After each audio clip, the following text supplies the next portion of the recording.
Although fictionalized, the following film was inspired by actual events.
Nobody kills himself over grades. I mean, especially Kip. I don't think he passed a class his whole life.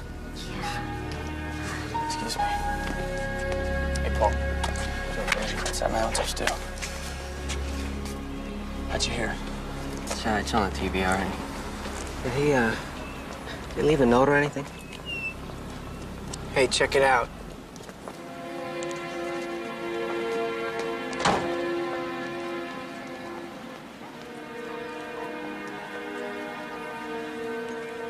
She has some nerve coming around here. How you doing? Can you believe her showing her face around here? Believe it? Yeah, I believe it. It's the first thing today that's made any sense.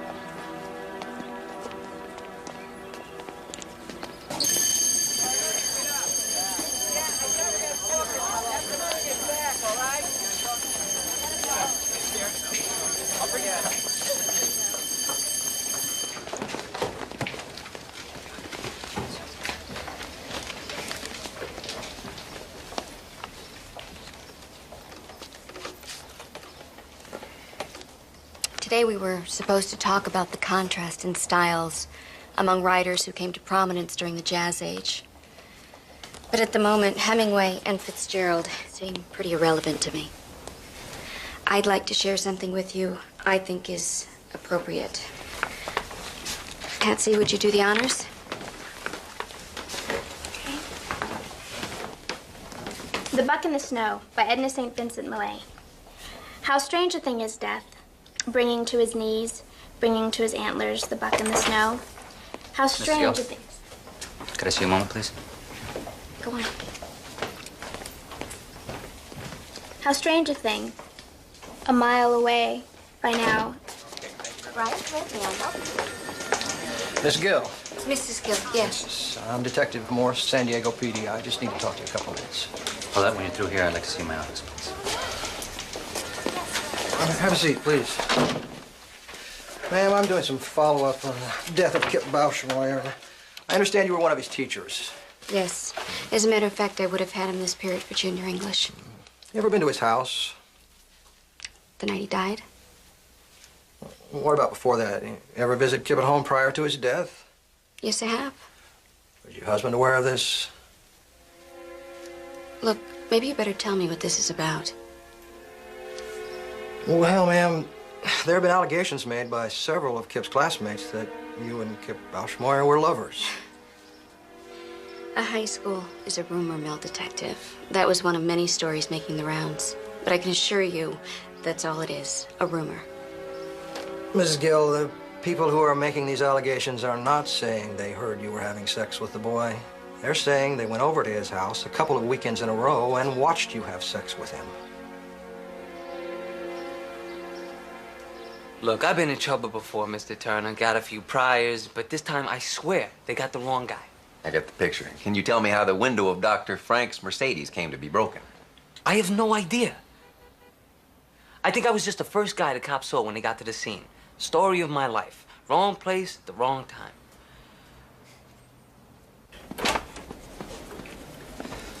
I'll call the DA's office, see what they're offering. Well, you got my number, right? I'll be in touch. Everyone's entitled to a defense, Doreen. Oh, I need you to hold down the fort for a couple hours. I'm having my boat painted. I want to be there when they take her out of the water. Wait. Roger Gill just called. He wants some representation for his wife. Who? Honestly, Owen, you really should start reading the paper again.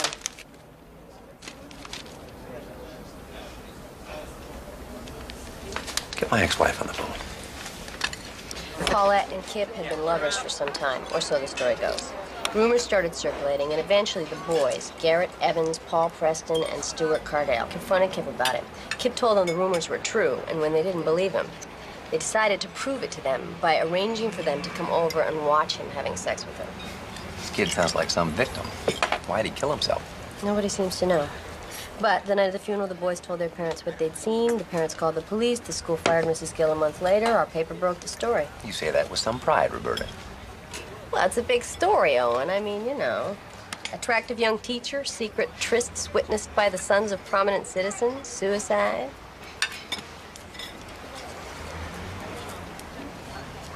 Why the sudden interest? Oh, I don't know. I suppose I like a good scandal as much as the next guy. No, you don't. You're her lawyer, aren't you? Well, it's not 100% yet. I'm meeting her and her husband tonight. Well, when they're ready to do an interview, I want to be your first call. I'm not your ex-wife for nothing. Well, I hate to burst your bubble, but I have a feeling this one's gonna get settled quick. Are you sure about that? We hear some pretty important people have an interest in seeing this go all the way. Like who? You know, Kip is from Briarcliff. The people out there have a lot of political pull. I'm sure the district attorney's office will put up a big show of outrage, but at the end of the day, this is a rape case where the victim can't testify and the accused is a 28-year-old female. They have bigger fish to fry. Of course, the press thinks she did it. Well, I suppose we do. I mean, the boys all passed polygraphs, you know? Besides, why would anyone make up a story like that? I've had the car a long time, but she's got real low mileage. I can't interest you in a trade-in. No, we don't need two cars. Besides, my wife can't drive a stick. Well, she looks real clean. Tell you what, I'll grab my jacket and we'll take her for a spin. We got to be at the lawyer's at 5. You represented a guy at work on a DWI. This guy said he was definitely over the limit, but somehow Owen Turner got the whole thing thrown out of court. What? That guy recognized me. You want to blow him off? We'll take the car down somewhere else and sell it. No, what I really want is for you not to sell the car. Why don't we meet with this lawyer first and see how much it's going to be? I already asked. It's $5,000 just to walk through the doors. You ready to go, Mr. Gill? Paulette, the car doesn't mean anything to me. I know that's not true. I'll be right back.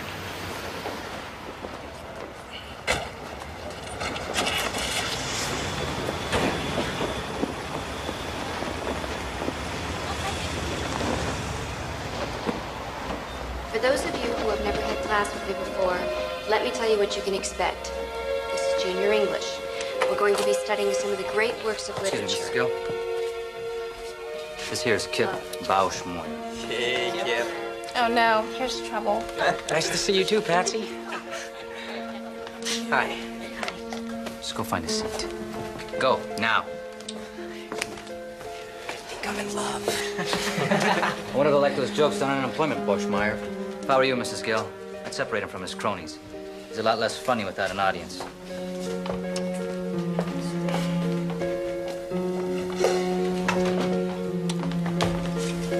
Where are you going? You want me to move, right?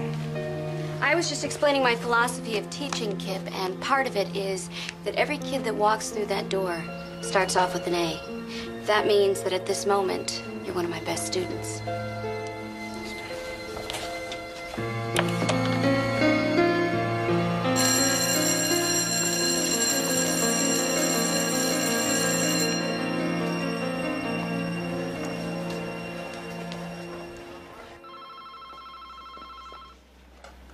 Law offices?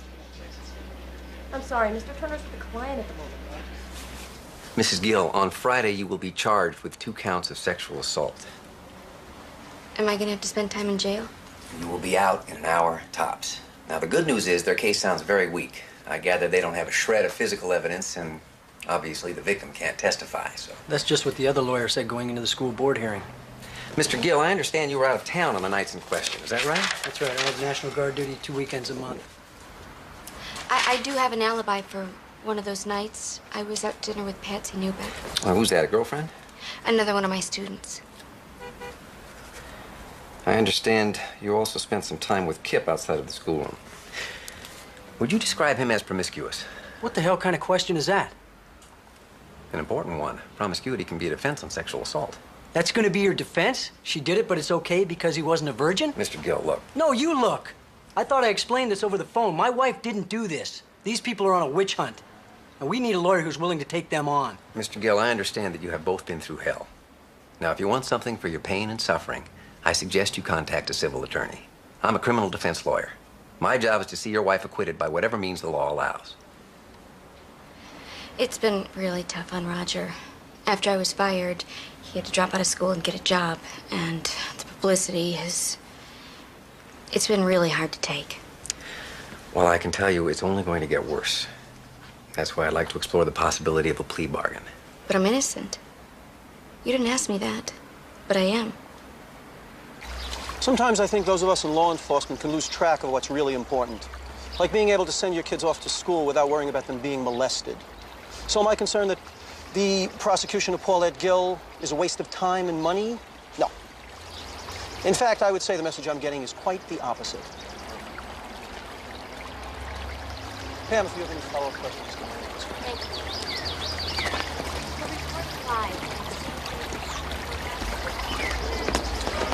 you. Owen, do you know Earl Cleaver? He heads our sex crimes division. By reputation. Your reputation precedes you also, Mr. Turner. Shall we find a room? I understand your office initially declined to press charges. Only because of the difficulties associated with prosecuting without Kip's testimony. Since then, new evidence has surfaced that convinced us that this prosecution was warranted.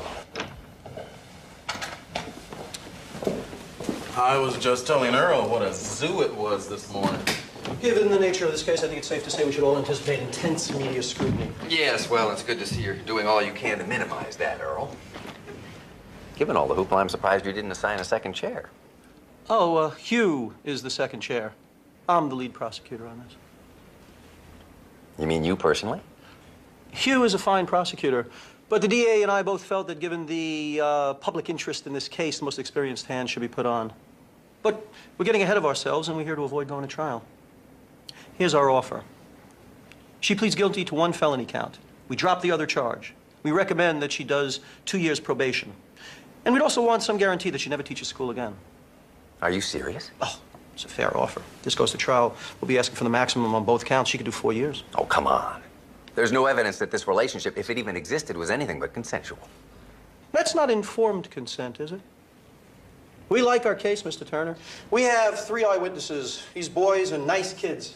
Good, solid families, and nothing to gain by lying. Sure impressed the hell out of the grand jury. There's also the statement she gave the police on her. She acknowledges she was in the house twice in November to help him with some personal problems. She did it. We know she did it, and it's going to be easy to prove. Well, I still can't take her an offer like that. She claims she's innocent. I guess we'll see in court.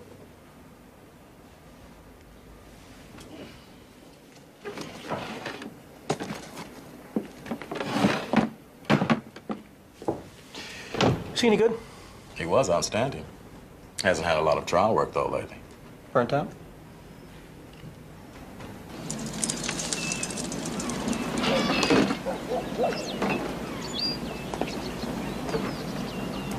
Miss Gill. I saw you on TV again. Yeah, I'm getting to be a real celebrity, Danny.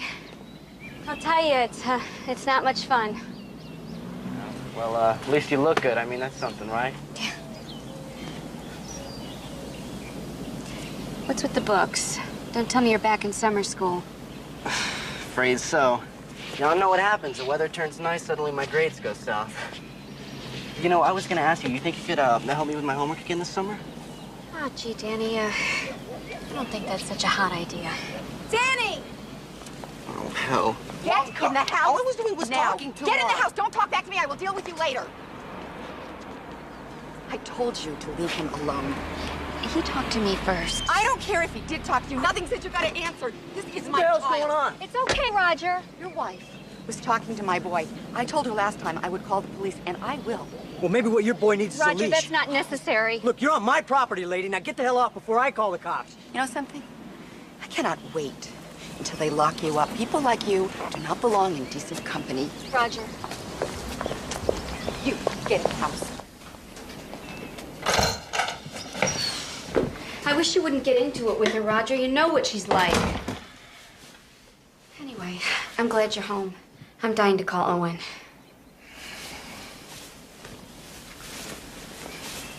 Trial starts in 8 weeks. You called him? That's right. I knew he wasn't gonna be able to make any deals. I figured I'd spare you the grief.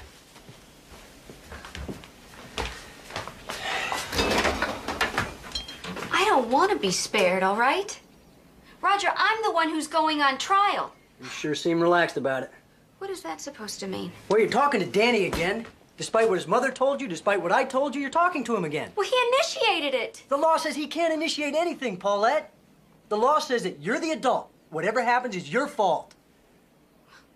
I'm not going to stop being a human being because of what somebody might think. All right, have it your way, Paulette. Just remember those people whose opinions you're so blithely dismissing? That's who's going to be sitting in that jury box.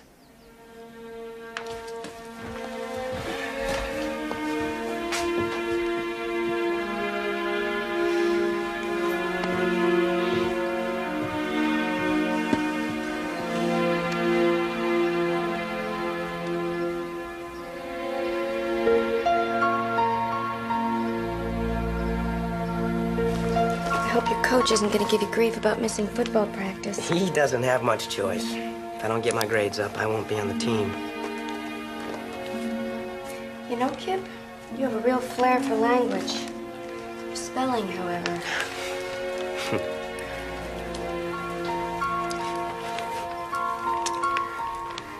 I usually getting off of practice about this time. Noticed you're always still here. A lot of kids need extra help this term. Your husband doesn't mind? I mean, if I were married to a woman who looked like you, I'd want you home. Not hanging out with a bunch of jerky teenagers. Roger's in grad school. He spends most of his nights at the library. You know, Kip, I encourage you guys to say whatever's on your mind. But I think some things should be off limits. I'm sorry, Mrs. Gill. I meant it as a compliment, really. I'm still your teacher, and I'm a married woman. Don't compliment me too much.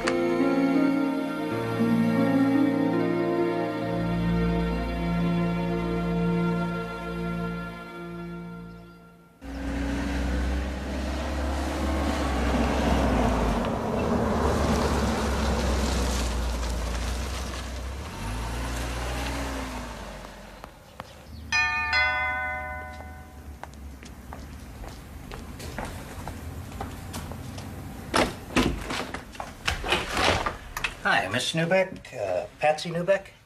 Yeah? My name is Fred Cobb. I'm an investigator working for Paulette Gill. I was wondering if I might ask you a few questions. Mrs. Gill was telling me that you and she had dinner on November 17th last year. We had dinner together lots of nights. There's not one that really sticks out. Sorry. Miss Newbeck, Mrs. Gill also told me that when she was fired, you went to the school principal and told him that these boys had to be lying. You think we could talk a little bit about that? All right. I'll come in for a moment. Thank you. Maria, por favor. Look, it's true that I went to the principal, but just to say that I didn't believe these guys. I never said that I had any first-hand information about what they might or might not have seen. But you did have dinner with her on one of the nights in question? I might have. I just don't remember. I'm sorry, Mr. Cobb. I don't think I'm going to be of much help. What's going on here? Who are you? Fred Cobb. Mr. Newbeck, is it? He's a private investigator for Paulette, Daddy. I think you'd better go. You have no business sneaking around the neighborhood trying to catch people off guard. But I invited him in. Stay out of this. My attorney is Buddy Reston of Reston and Myers. Yeah, write that down. You have any more questions for my daughter, you give him a call. Oh, and thanks for your time, Miss Newbeck.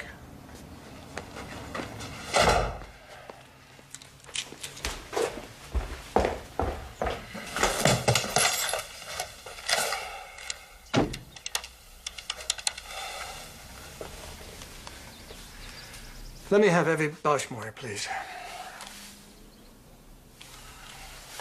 Evie, Don Newbeck.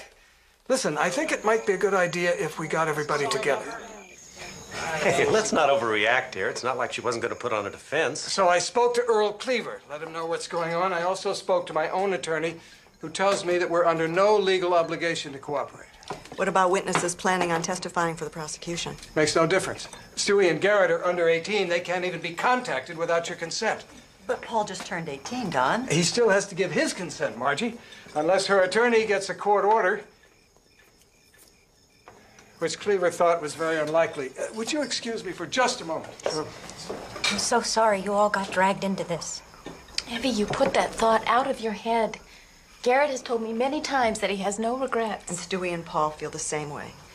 Hey, where are you going? Out. Without saying hello to our guests? I'm in a hurry. Suit yourself. But the problem will still be here when you get back.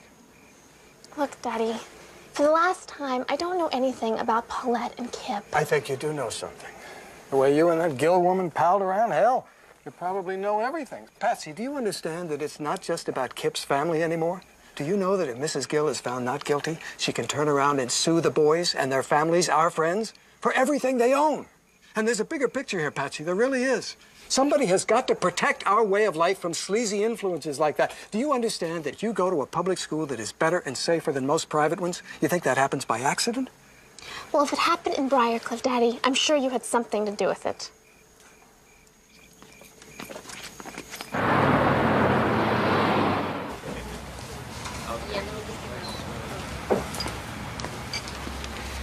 Owen? Hey, Fredo. How'd it go this week? Same as last. Must have talked to about 24 kids, some of the teachers, too. Nobody knows anything. Did you get through the DA's file yet? Almost. And I'll tell you, they're not having the same trouble we are. I've defended murderers who didn't have this many people saying bad things about them. Mrs. Gill frequently wore tight-fitting sweaters to school where you could see her nipples. Mrs. Gill had parties for students in her home where she served margaritas. Mrs. Gill gave Kip VD. Roger Gill told me this thing was shaping up as a real witch hunt. So what now? Once you get past all the hearsay and innuendo, Cleaver's whole case really comes down to the testimony of these boys. I think our defense has to be that they are just flat out lying. Well, what's their motive? Well, the friend had just killed himself. Somebody had to take the heat, right? Yeah, these boys are real Eagle Scouts, Owen. Even if they were looking for a scapegoat, it's hard to believe they'd commit perjury to do it. Kip died on Thursday. His funeral was on Monday. That gave him 3 days to cook this thing up. From now on, I want you to see what you can find out about where they were that weekend. Yeah, I'll do my best. I haven't seen you this worked up in quite a while, Owen. You know, I don't mind a fair fight, but these rich folks are ganging up on our client, Fred. That irritates me. They may be ganging up on her, but that doesn't make her innocent. You have doubts about that? She seems like a real nice lady. On the other hand, it's been my experience that there's usually at least a little fire at the center of this much smoke. I don't want you to be concerned about this lack of cooperation. It's not unusual. And Cobb will keep talking to kids right through the trial. Well, what about Patsy? She wasn't too helpful. But calling her presented certain problems anyway. Like what? She's not a perfect alibi. You could have had dinner with Patsy and then gone over to Kip's. And I think we want to soft pedal your extracurricular relationship with these kids as much as possible. Now, a number of people have commented on Kip's flirtatiousness with you. I'd like to know a little more about that. It was strictly a teasing kind of thing. For example, there was one day last term. We hadn't really spent much time together, so you can imagine my surprise when he blurts out, I would kill the guy who would make love to you. "What is that supposed to mean?" That's my new pickup line, Mrs. Gill. What do you think? I think a girl your age would probably prefer a less direct approach. I guess I'll have to keep practicing. Yeah.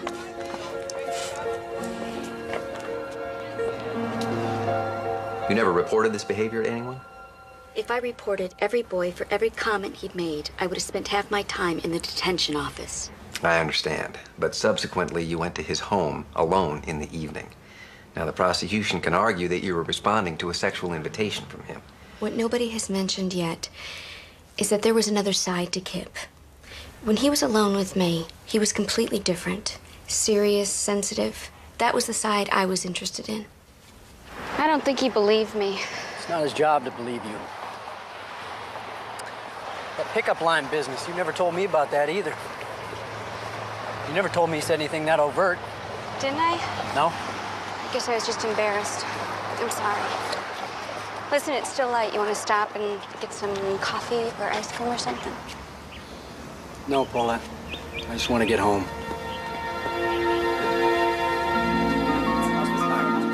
This is Jake McGee here at the San Diego County Courthouse, where the crowd is building on this the first day of Paulette Gill's sex trial. The doors of the courthouse will soon be opening. This is Mary Kay Andrade reporting live from the San Diego County Courthouse. This is Joe Friedman. Okay, here's a sound check, On really. this, the first day of the sensational Paulette Gill sexual assault trial.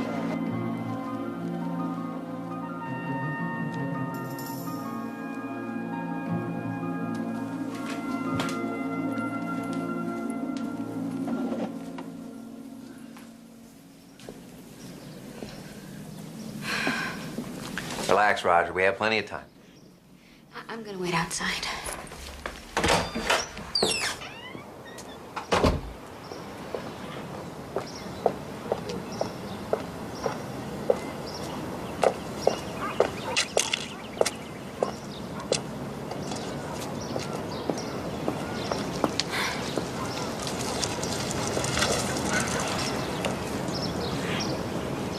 So today's big day, huh?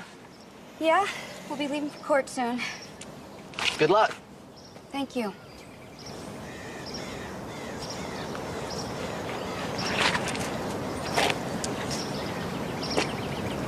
So how's school? Well, actually, I'm running for student council. Can you believe it? Danny, that's wonderful. Yeah. I mean, it's just for class rep, but, actually, I gotta give a speech this afternoon. I had to come up with a platform and everything. You wanna take a look at it? Oh. Now's not really a good time. Besides, your mom would kill me. She already left for work.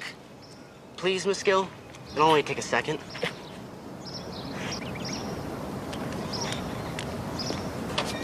It's great. That may be too long, though. Oh, I like this. And then if I gotta do a full thing... Paulette, for crying out loud! It's all right, Roger. His mom's at work. I'll just be 1 minute. But you know what's great is that you're handling the job right here. So it lightens everything up and then and I want to end it here with one also. That's really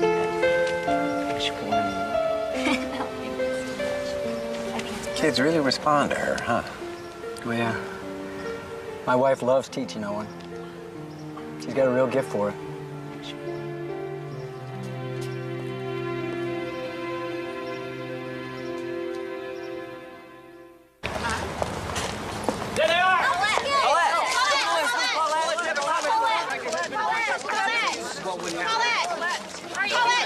Raise your right hand. Do you swear the testimony you're about to give is the truth, the whole truth, and nothing but the truth, so help you God? I do. Would you state your name for the record? My name is Evie Bauschmoyer. I live on Bridle Ridge Road with my husband Wayne and my daughter Tracy. My son Kip also lived there with us. Mrs. Bauschmoyer, I know this is painful, but would you describe how you first learned that Kip had killed himself? I'd picked my daughter Tracy up from school. I had just finished grocery shopping.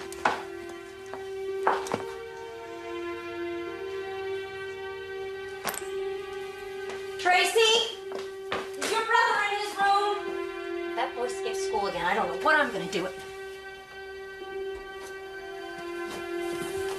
Tracy? Tracy?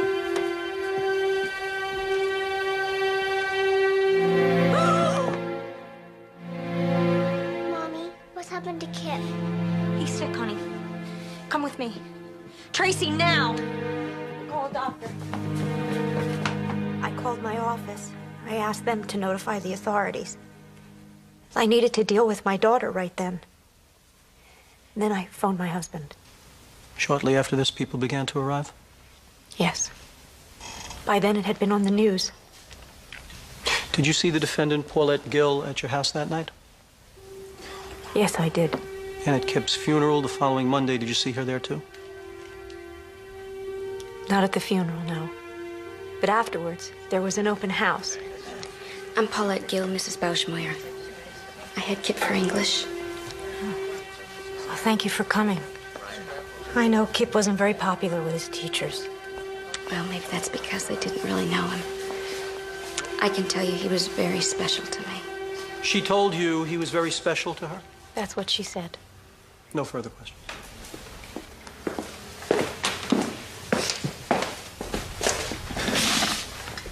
Mrs. Bouchmoyer, isn't it true you blame this woman for the death of your son? I wouldn't say that, no. Naturally, we wonder what influence she may have had. Isn't it also true that when the DA's office initially declined to file charges, you called persistently until that decision was reversed? My son had been molested, Mr. Turner. How do you know? I have the word of people I trust. Plus, my own impressions of her conduct at the open house. I believe you said she came by to pay her respects, told you she'd taught your son, liked him personally, and gave you a hug. That's correct. What is it exactly you find so peculiar about that, ma'am? It was obvious she thought of herself more as a friend than a teacher. So you find it strange that she liked Kip enough to consider him a friend? Objection, argumentative. Sustained. Mrs. Bouchmoyer, there were other teachers at Kip's funeral, weren't there? At the funeral, not at the open house. On the nights of November 17 and 24, do you have any knowledge of Paulette Gill coming to your home? Well, Kip's room was at the other end of the house. We wouldn't have any idea what was going on in there. You had a dog. Wouldn't your dog bark if a stranger came to your home at night? I suppose she would. Did you recall her barking on either of those nights? No.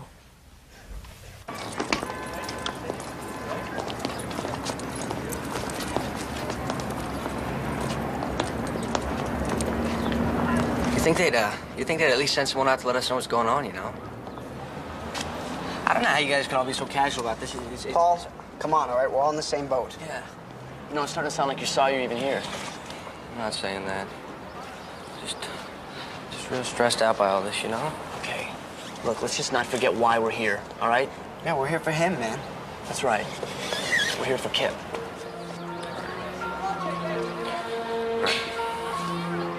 Come on. I don't believe it, not for a second. You saw how she was with me just now. The same way in class, always looking at me.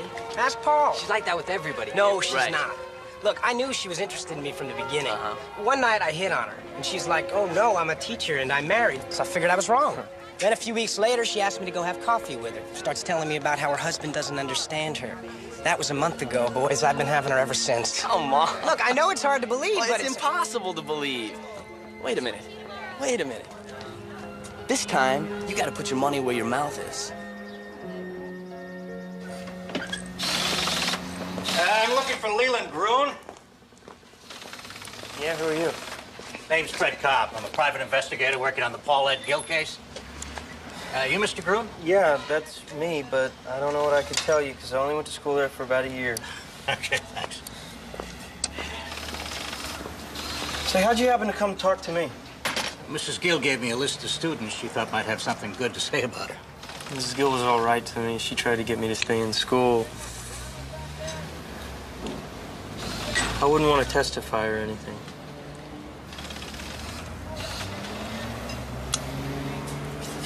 Come on. These other guys, Garrett, Paul, and Stewie, were part of the most popular crowd in school, and Kip had been part of that crew too, but there was some kind of falling out. And it was around this time that we all started hearing rumors about him and Mrs. Gill. Then Kip kills himself. And all I know is that the night after Kip died, Garrett, Paul, and Stewie and a bunch of other kids went out to the ice house The ice house. What's that? It's a factory out near Miramar, and kids from school used to go out there and party, and I heard that's where they decided to make this up. I talked to a lot of kids this summer. Why haven't I heard about this before? Well, I know I wasn't in any rush to come forward. Personally, I don't care what people think, but my parents had just joined a country club. No, wait a minute. Are you saying you felt that you were discouraged from coming forward? You guys really are in the dark about this, aren't you? Kip's family and the families of the other three, they've had their own investigation going on since last year. And in Briarcliff, the word's out. You're either with them or against them. I honestly don't see any grounds for delay, Mr. Turner. Your Honor, I now have reason to believe that much of this new evidence that Mr. Cleaver claimed as his reason for filing charges comes from a group of citizens who have a vested interest in the outcome of this case. As I understand it, all those people are doing are trying to protect themselves from any possible civil action from Mrs. Gill. There's nothing illegal about that. And I hardly think the existence of this one boy proves widespread coercion, Mr. Turner. Your Honor, this one boy's statement alone raises questions about the credibility of the rest of the boys who are going to be testifying here. What possible reason could I have for filing charges if I had any questions about their credibility? Well, it got Evie Bauschmeyer off your back, didn't it, Earl? The way I figure it, this trial's a win-win proposition for you. My job is simple. I look at the evidence and I look at the statute. If I get a match, I prosecute. Your request for continuance is denied. The only thing that's relevant here is where the defendant was on the nights of November 17th and 24th. And that's what we're going to find out right now. Proceed with your witness. Mr. Preston, what was your reaction when Kip Bauschmeyer first told you of his relationship with Mrs. Gill? It just didn't seem possible. I mean, I'd seen the way they were in class, and I knew she liked him. But I still thought, she's a teacher, no way. How did Kip respond to your disbelief, Mr. Preston? He said, I guess I'm just going to have to prove it to you then. Let's talk about the weekend of November 17th. You and Garrett had been over there during the day? Yes, sir. Kip told us that she was coming over that night and asked if we would go help set up his room so that we could see. And what were some of these preparations? His window was kind of high up, so we had to stack some paving stones to stand on. And he had these curtains that we had to rig so that we could see better. And what happened after you finished setting up his room, Paul? We went home. And then later I picked Garrett up and we drove back over to Kip's. I knew what kind of car Mrs. Gill drove because I'd seen it a bunch of times at school. It was parked right where Kip had said it would be. Now, at this point, we're thinking maybe she's just over there talking to him, right? But on the way up to the house, I started to get cold feet.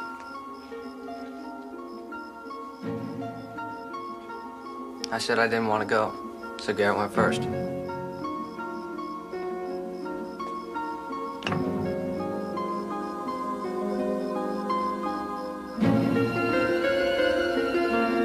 I was scared we'd be caught. And then after a minute, he comes back and he says, somebody's about to do something to somebody. And that's when I went up to the window.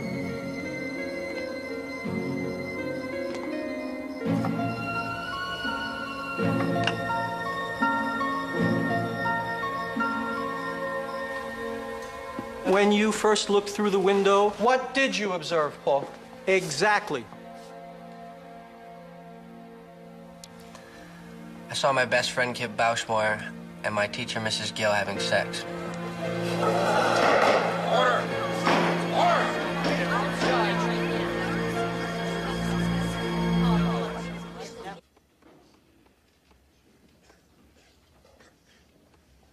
Your witness, Mr. Turner. Mr. Preston. Yesterday, you described preparations you made in order to better see Kip and the defendant having sex. For example, you stacked up some stepping stones. Do you recall why you did that? It made it easier to see. Your Honor, may I? Would you step over here, please?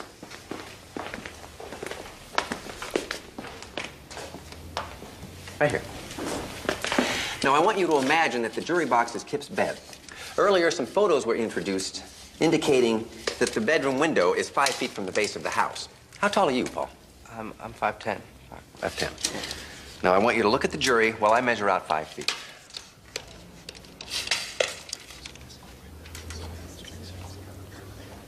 Yeah, Garrett's shorter, I think. Actually, he's an inch taller, but okay. I'll measure out 2 more inches.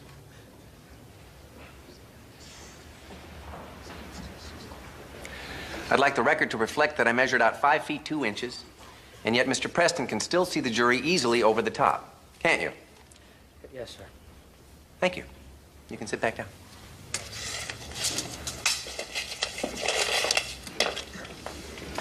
Now, when you were before the grand jury, you testified that after Kip and Mrs. Gill had made love, he turned the lights off to signal that they were finished. Do you recall that being part of the plan? Yes, that's right. He said, when I turn the lights off, you guys have to leave. So what you're saying is they made love with the lights on, and then when they were ready to go, he turned the lights off and they got dressed in the dark.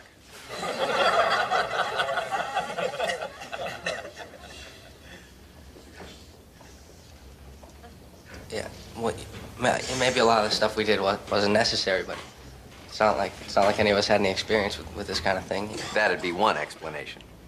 Another might be that you guys made up the story and then never got around to going over to Kip's house to see if it checked out. That's not true. And we never discussed this among ourselves until after we gave our statements to the school. Have you ever heard of a place called the Ice House, Mr. Preston? Yeah, I've heard of it. It's a place kids from school used to hang out sometimes. And weren't you hanging out there the weekend after Kip died, along with Garrett Evans, Stuart Cardell, and several others? Yeah. Yes, sir. I suppose we were. Yeah. And Kip had just committed suicide, and yet the subject of what you had all witnessed between Kip and Paulette Gill never came up. Is that your testimony, Mr. Preston? Mr. Cardell, could you please tell us what happened on the weekend of November 24th? The weekend of November 24th, Paul and I were staying over at Kip's house. His parents had already gone to bed. We were just getting ready to watch video when the phone rings. And what time was this? About 11:30. So Kip's on the phone for a couple minutes. When he gets off, he's got this great big grin on his face. And he says to Paul, it's on again for tonight. At that point, they told me that Mrs. Gill and Kip had sex the weekend before. And what did you think of all this, Mr. Cardell? I believed it. I had her as a teacher. You could say I'd seen her in action. Order. Let's leave the humor to the lawyers, Mr. Cardell. Please proceed. So anyway, Paul and I go outside to wait. About 10 minutes later, she shows up. I watched for 45 minutes, maybe.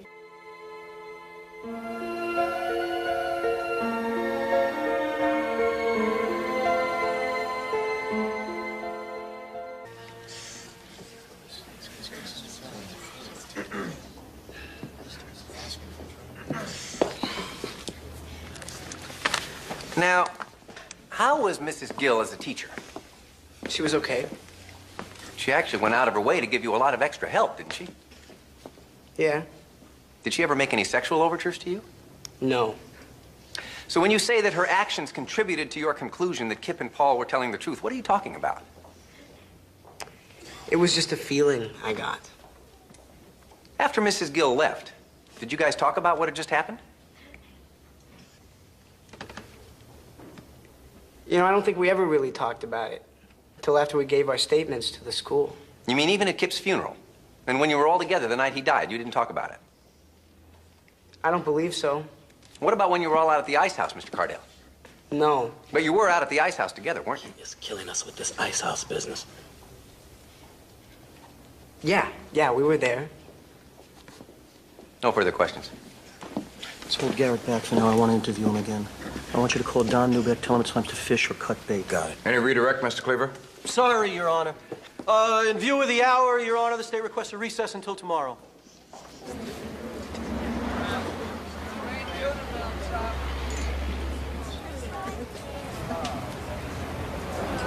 You were great today. Now, that's not just my opinion. The whole press corps is talking about how you're kicking their butts. Well, it's early yet, but thanks, Bobby. So why the long face? I guess I'm still bugged by the way Cleaver stood by while the town held its inquisition. Oh, don't be such a Boy Scout. The people in Briarcliff want justice, and if they're in a position to pull some strings, I say more power to them. That's just how the system operates. Yeah, well, may I remind you, you and I are part of the system. Yeah, and I've seen you work that system plenty to put some really awful people back on the street. Yeah. Who always says winning is all that matters? The first day I went to pick them up for court, the boy across the street came over to ask Paulette's help for a project at school. I mean, here she was about to enter the arena, yet she was willing to take the time to help some kid with his homework. That's when I knew. This woman cares too much about teaching to get involved in anything like this. I think you're being a little naive about her. I mean, even nice people can rationalize almost anything in the name of passion. Look at us.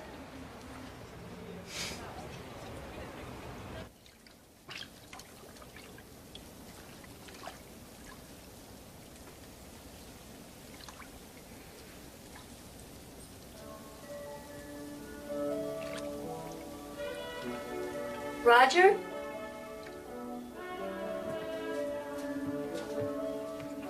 Roger?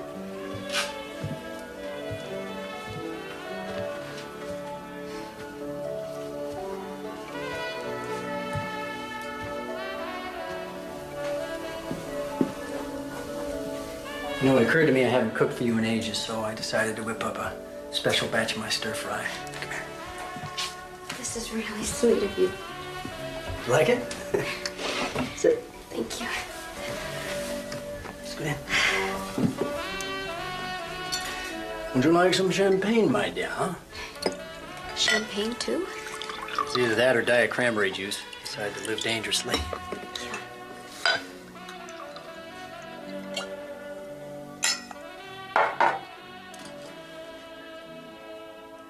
I really appreciate the thought. But I don't think I could get down a bite of food. Well, maybe what you need is to work up a little appetite. Huh? Come here. You look beautiful. Oh, stepping on your feet, am I?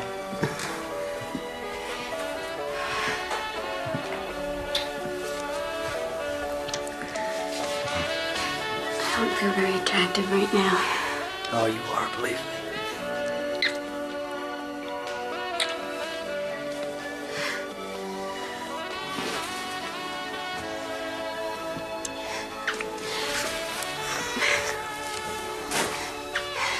It's okay. I'm really not up for this right now. Roger, please. Please be patient with me.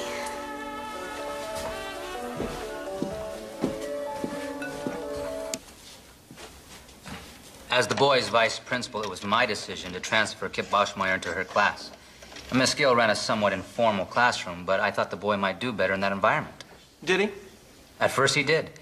But then I kept hearing that she was keeping him after class a couple times every week. Objection. Your Honor, this is blatantly misleading. There is no offer of proof that anything but studying went on at these after-school sessions. Let me see you two lawyers up here right now.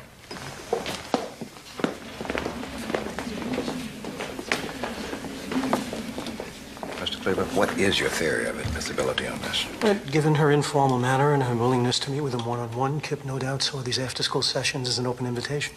To do what? Study? I'm going to sustain the objection.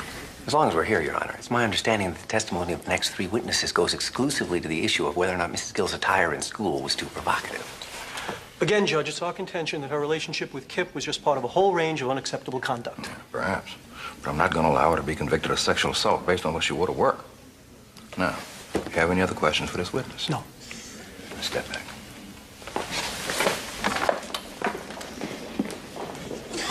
Mr. Garcia, you're excused. Thank you. You have any other witnesses you can call at this time? We do, Your Honor. She's not on our list, having only recently come forward, but she is in the building and ready to testify. Call your witness, Mr. Cleaver.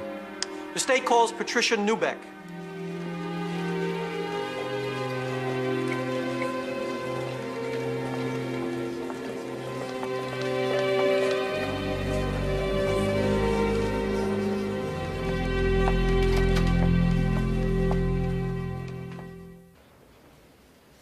Please proceed. Miss Newbeck, your relationship with the defendant was more than the usual teacher-student relationship, wasn't it? We were also close friends, yeah.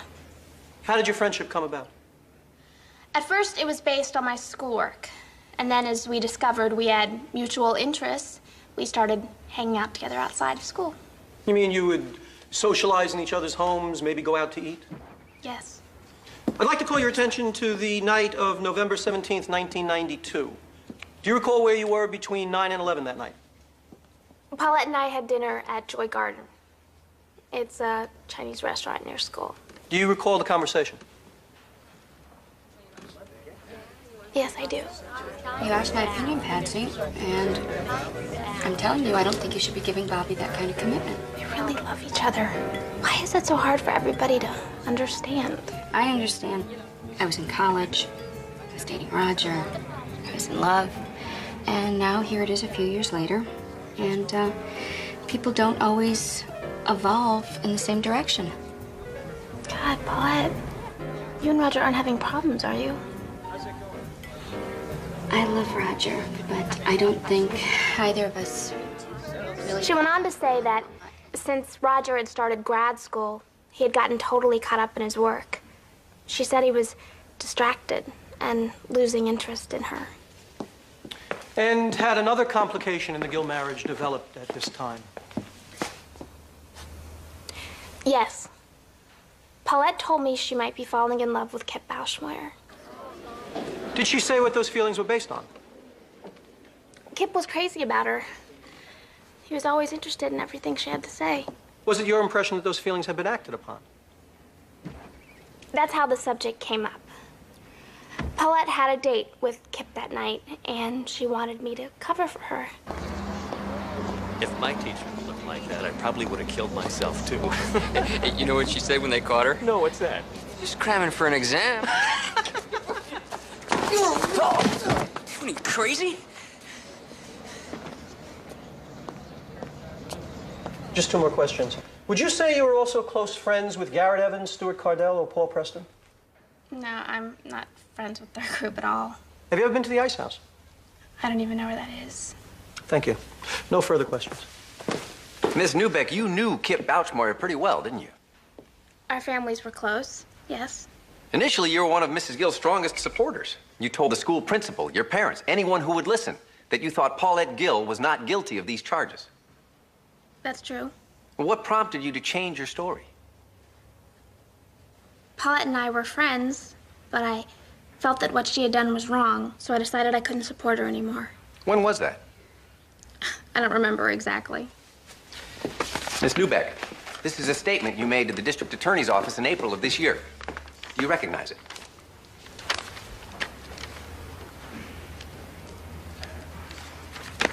Yes. And you told the district attorney's office you had no relevant information, didn't you? Yes. And when my investigator, Mr. Cobb, spoke to you last July and asked you about having dinner with Mrs. Gill, what did you say? I told him I couldn't remember. Miss Newbeck, let me direct your attention again to your April statement. What did you tell the DA was your reason for accepting the interview? Shall I read it to you, Miss Newbeck? I said the only reason I was there was because my father had been bugging me. And the reason he was bugging you was that he didn't believe you when you told him that you thought Paulette Gill was innocent of these charges. And as it turned out, Your father's instinct that you're a liar proved to be correct, didn't it? What's important is that I'm telling the truth now.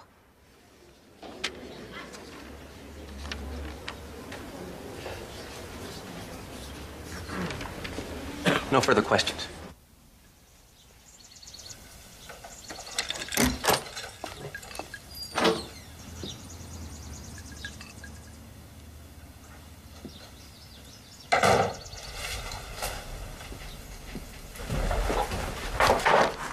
The guy you pushed was a lawyer.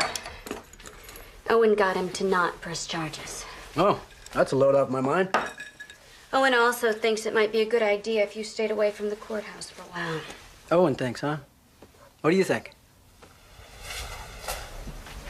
That depends on whether you think you can control your temper, Roger. There was no loss of control, Paulette. I saw a chance to defend your honor for the first time since this whole business began. And I took it.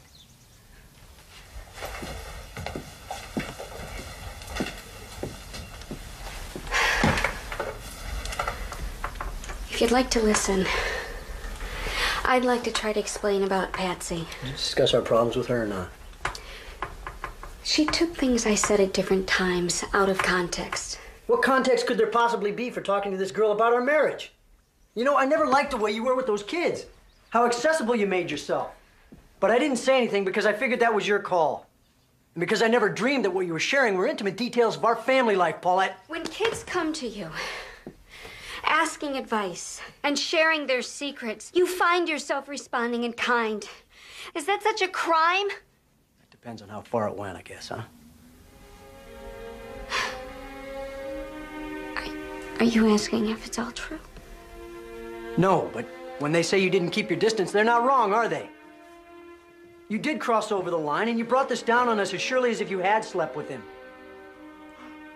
Maybe it's not such a bad idea if you did stay away from court. Well, I wish I didn't have to go to court, believe me. Our friends in the press, they'd have a field day. I don't care much about appearances right now. Well, I do. I'm not going to give those bastards any satisfaction. Let me spell it out for you. I don't want you there anymore. If that's the only reason you have for coming.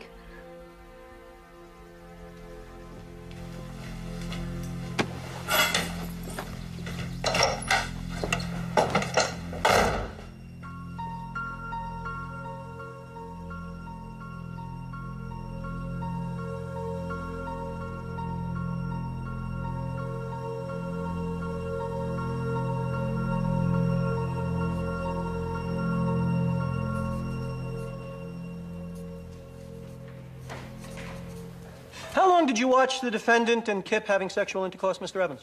About a half hour, of which I was at the window maybe 10 minutes altogether.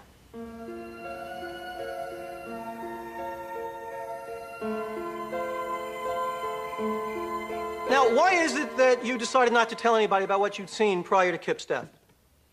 Oh, Kip asked us not to. He was worried about getting Mrs. Gill in trouble. And I think also we felt a little ashamed. Now, this place, the Ice House, you and your friends did go out there. Yes, sir, the night after he died. Did you and Stuart Cardell and Paul Preston conspire to make up this story at the Ice House, Mr. Evans?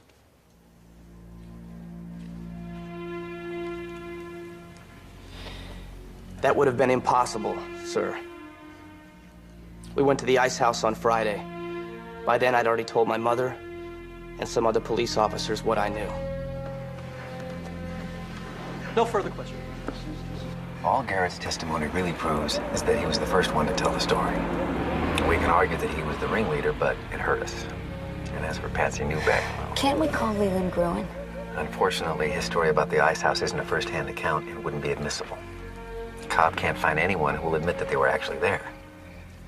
Paulette, this whole thing is going to come down to your testimony. So I want you to really focus on that. When you get up there tomorrow, I want you to tell your story simply and straightforwardly. Do that, and I think the jury will believe you. Will they? You didn't. Well, maybe I've just defended too many guilty people.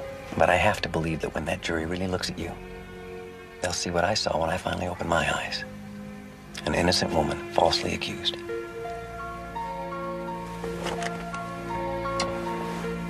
Good night, Owen.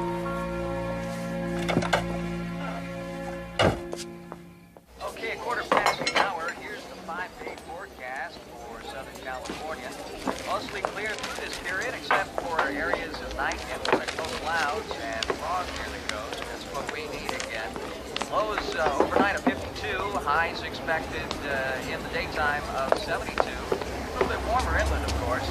And looking ahead now for the next 5 days, we expect temperatures to remain in the mid-70s with some rain likely early next week. We'll be right back after this message.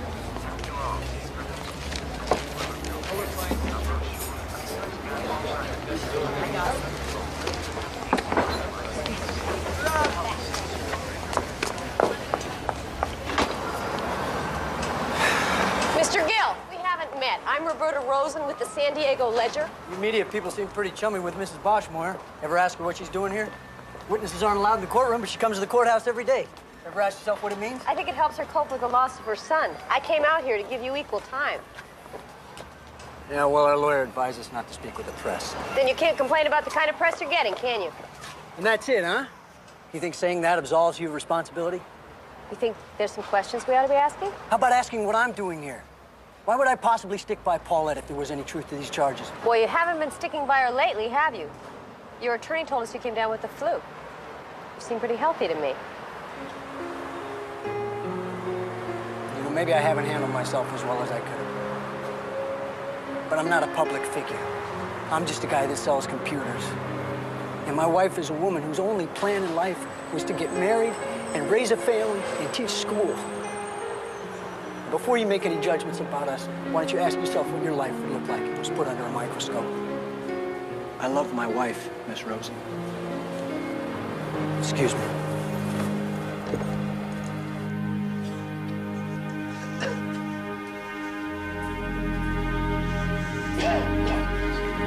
Mr. Turner, are you ready to proceed? The defense calls Paulette Gill.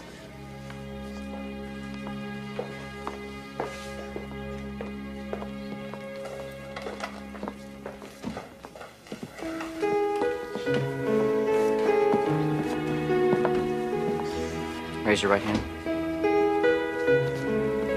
Do you swear the testimony you're about to give is the truth, the whole truth, and nothing but the truth, so help you God? I do.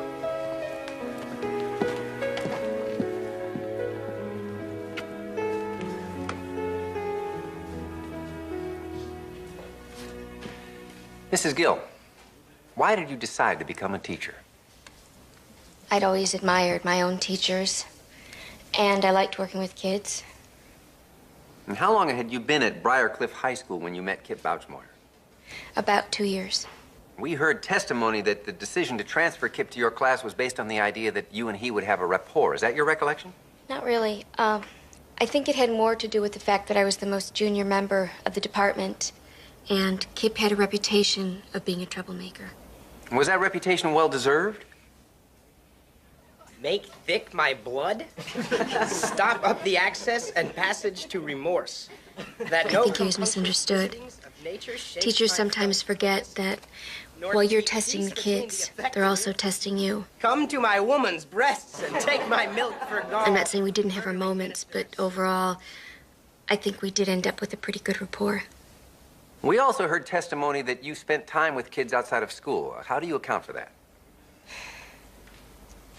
All I can say is that I grew up in a very small town where our teachers were our neighbors, people we saw at church.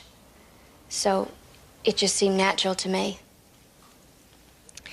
And it was just a couple of students like Patsy that I felt particularly close to. And was Kip another one of those students? Not at first, but there came a time when Kip began to seek me out on a more individual basis. Do you recall what brought that on? It was around the time when he was kicked off the football team. It's not fair. They said all I needed to do was get a passing average, not pass every class. Hey, did you hear? Kip's off the team. Yeah, of course I heard. I'm co-captain, aren't I? That's a tough break, man. Just hate letting you guys down while the team's on such a roll. Yeah, well, I wouldn't lose too much sleep over it, Kip. I'm not saying we couldn't use you on the team, man. Just don't act like you're indispensable or something. Why are you always hassling me, man? Because someone's got to let a little air out. Otherwise, you'd float away under that big head of yours.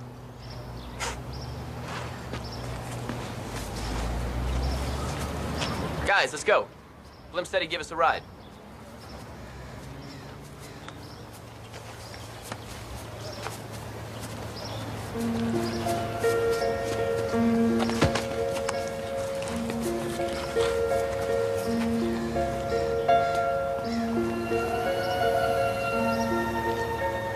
Missed you in class today, Kip. Hey, Miss Gill. I had to go down to the principal's office, get this thing with my grades straightened out. I told him what he needed to do was get some more teachers like Mrs. Gill. If they were all as pretty as her, the whole football team would be on the honor roll.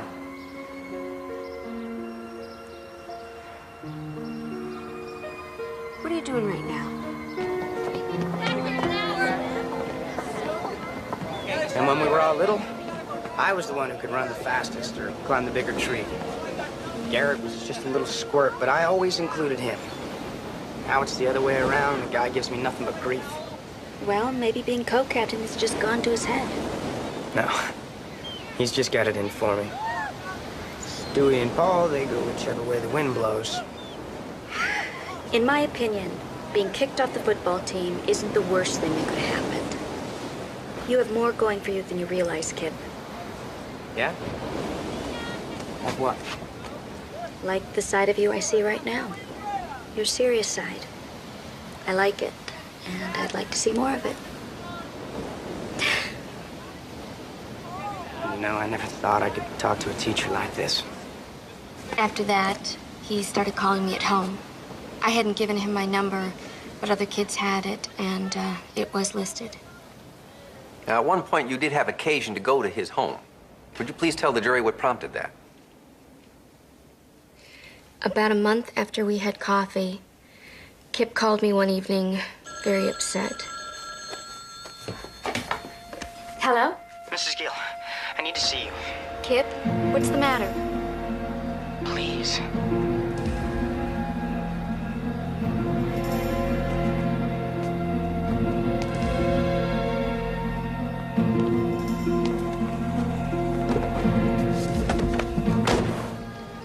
So when they thought my grades were going up, they bought me a car, right? You saw it in the driveway. Then I didn't do too well on my midterms. Now they're gonna take the keys.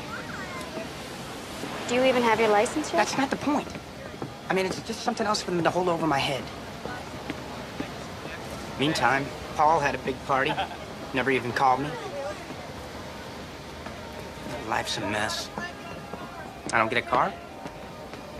Might as well go into exile.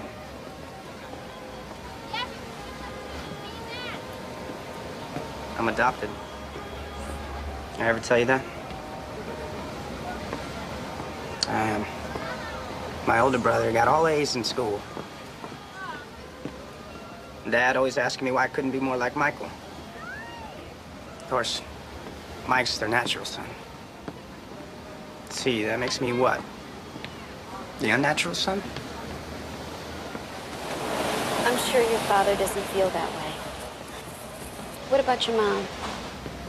They just don't get it. Not like you do. You're the only person I can really talk to.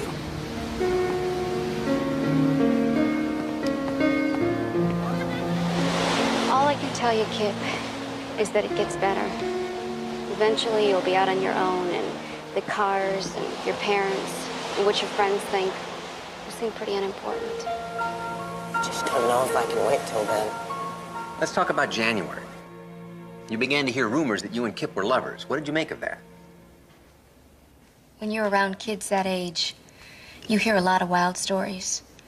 But then somebody told me that Kip himself was the one who had started the rumors. And how did that make you feel? Used? Betrayed? When I asked him about it, of course he denied it. And why didn't you report him to the principal, Mrs. Gill? At the time, I thought if I spoke to him myself, it would put a stop to it.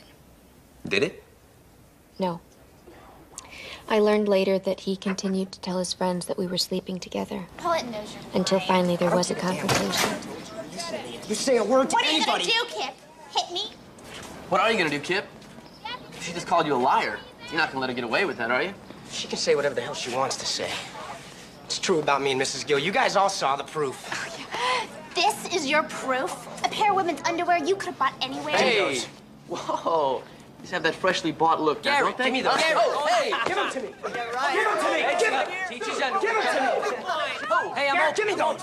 Give them to me. Give me them. We always knew you were full of crap anyway.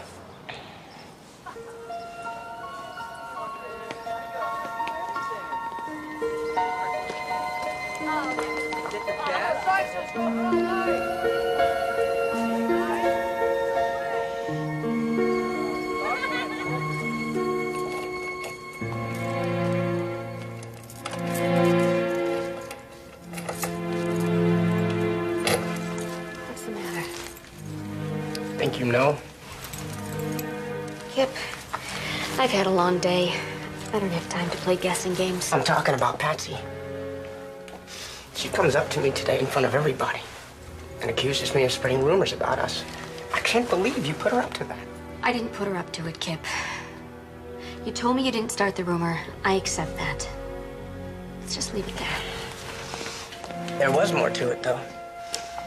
Guess you can't blame people for talking. But that's the way it always goes for me. As soon as I get close to a girl, she backs off. Kip, listen to me. There was never anything more between us than friendship. And there was never going to be.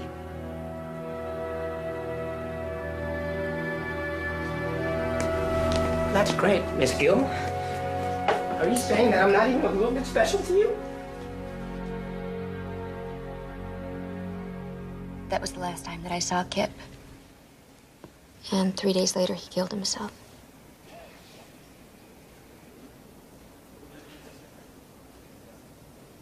Thank you. No further questions, Your Honor.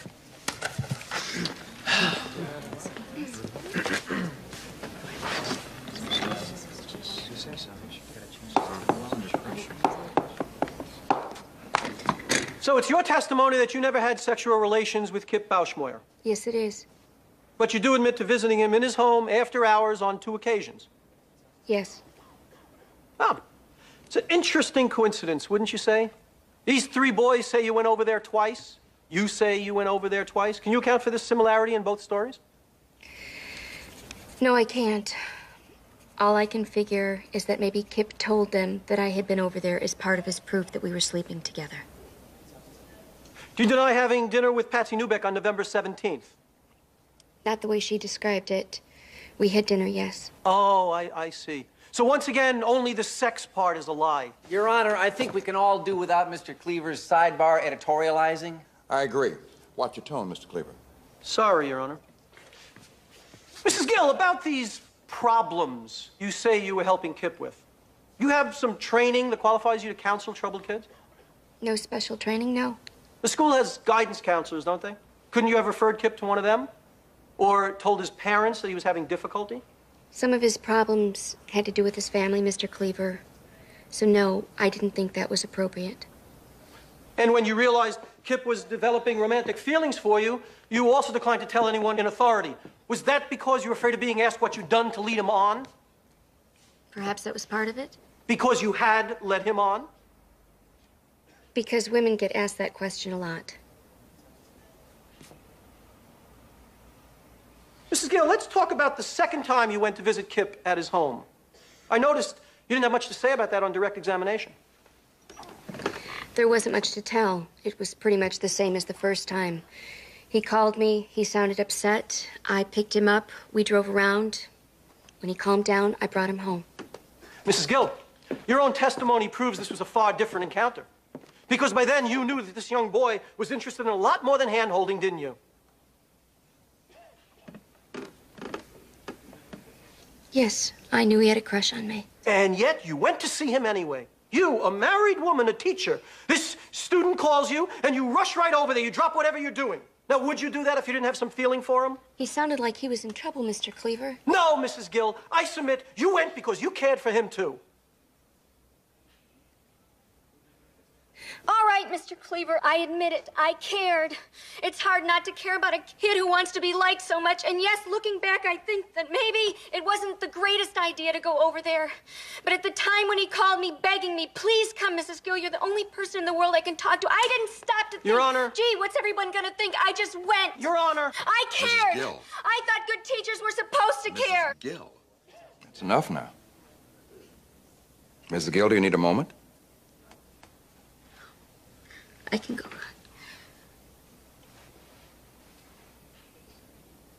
Mr. Cleaver. At this time, I have no further questions.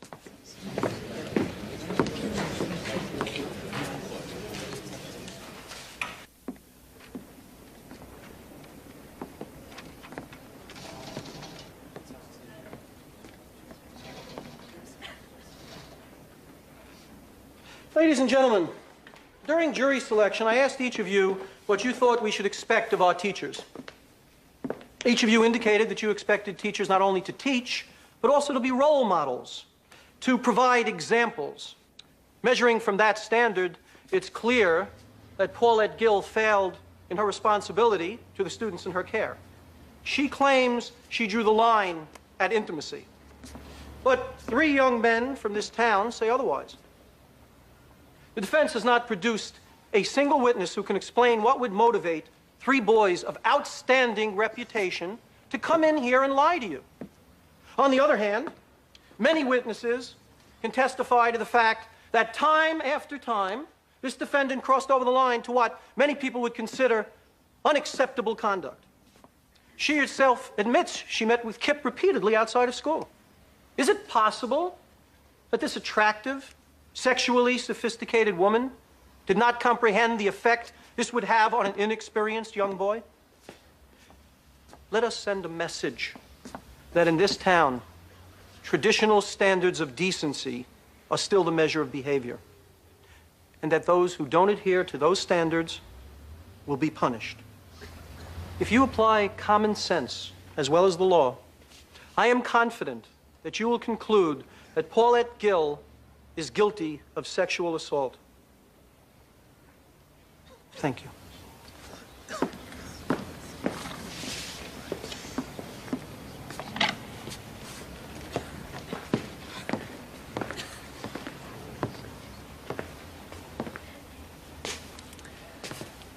From the beginning, I felt that the most extraordinary thing about this case was that it was being prosecuted at all. She was intimate with him. That's what they say. Maybe Kip and Paulette did have a kind of intimacy, the kind that occurs when one person reaches out to another person and says, "You're not alone." And the state has suggested that this case represents a sign of the times. I agree. I think that the prosecution of this woman suggests that we have reached an age when simple human kindness is so rare that those who act out of it come under immediate suspicion, particularly by the people who, in this case, were unable to do what Mrs. Gill was able to do, reach this boy. And it is my opinion that they want to blame her for his death because their only alternative is to blame themselves. As to why these young men lied, I can only speculate. Maybe in the wake of Kip's death, they honestly wondered if there wasn't something to his story after all. Maybe they felt guilty. And if the price of easing that guilt was the reputation of this teacher, this outsider, well, so be it. Remember, folks, they could not have foreseen it would come to this. They simply told their parents, who called the police, who informed the school. Somebody tipped the press off, and here we are, deciding the fate of this woman on the basis of this same absurd, childish story. It has come to this because at every step of the way, people who should have known better stood by and did nothing. Well, I submit to you now, and it's high time somebody in this case stood up and did the right thing. And I'm sure that you will. Thank you.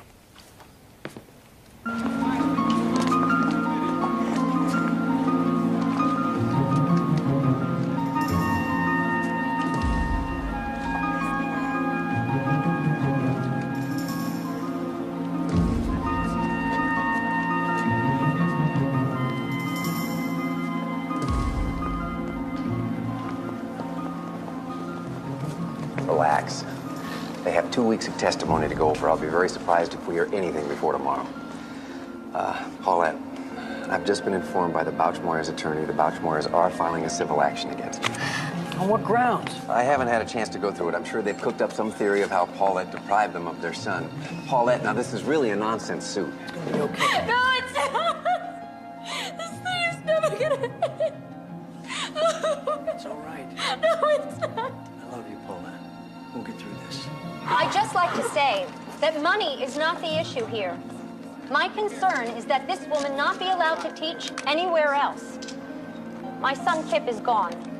But what about the other kids that are still out there? What do they have to look up to?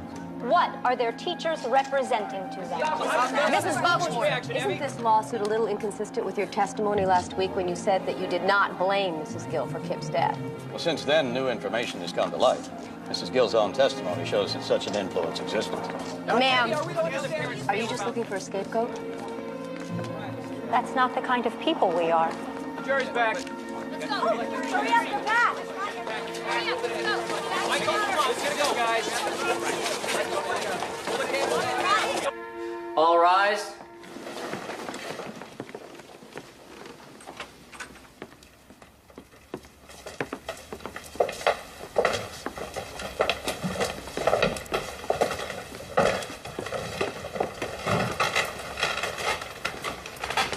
Be seated.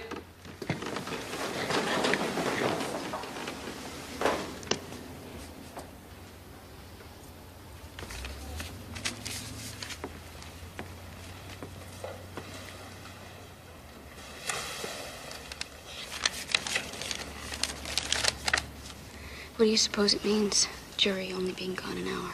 It means they had their minds made up before they went out.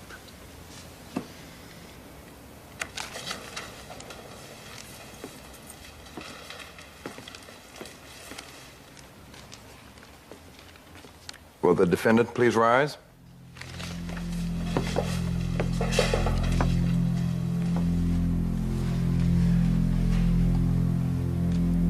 Madam Foreman, have you reached a verdict? We have, Your Honor. In the matter of the state of California versus Paulette Gill, we, the jury, find the defendant Paulette Gill not guilty.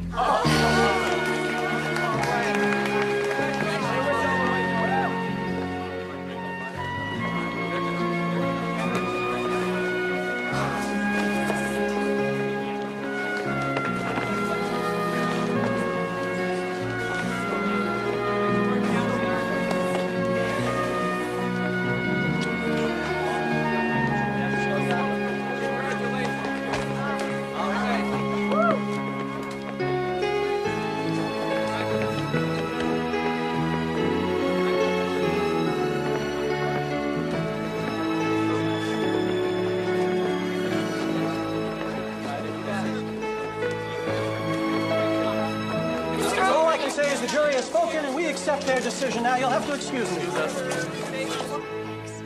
Okay.